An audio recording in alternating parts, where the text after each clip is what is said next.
Me quero botar para mim para vir no store full direita. Maneira boa bisa, augustus nós celebra diesun haya aqui na Paseo Herencia e Starbucks mundialmente está cambiando o interior de nang stores e nós haya oportunidade para sair para Aruba e para Corsou.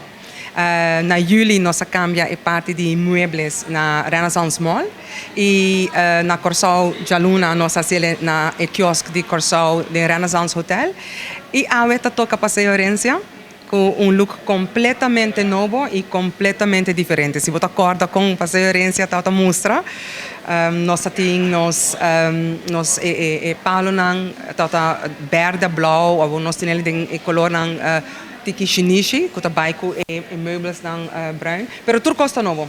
Tudo custa novo e aqui luna nós vai cambiar também nós mastrena nang, para ter mastrena mais novo que o Starbucks tem para oferecer. Sim, nós sale tiki de color nang hopi vibrant, mas agora solamente de mural que nós temos, dus nós temos tono tiki mais earthy e eigenlijk o que Starbucks intenção tá para seguir criar place to be. Ja, para relax, para haci meetings nang. Na Starbucks botin 3 places. Nanta pisa bo first place is your home, your second place ta bo trabaho, bo colega nang, and the third place ta una bota by socializar com bo amigo nang.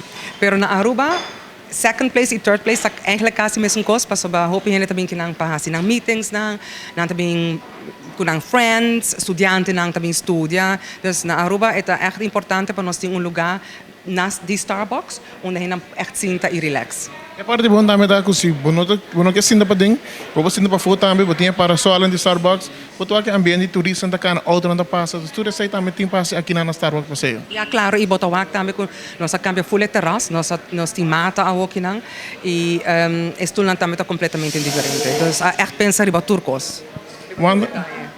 Última invitação para o Aruba, passa assim aqui na Starbucks na passeio? Well, se não tem tempo ainda, nós vamos ter coffee tasting de house blend, então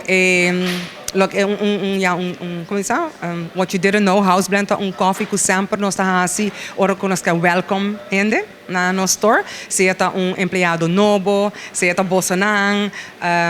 Quem cubing Starbucks, nós está invitando sempre para beber house blend, então essa vai ter coffee tasting de à tarde, pero me está invitando gente para passar na tua Starbucks não somente aqui na Paseo Herencia, pero nós tem 4 outras locations, que na Renaissance Mall, Marketplace, Marriott e Gloria também.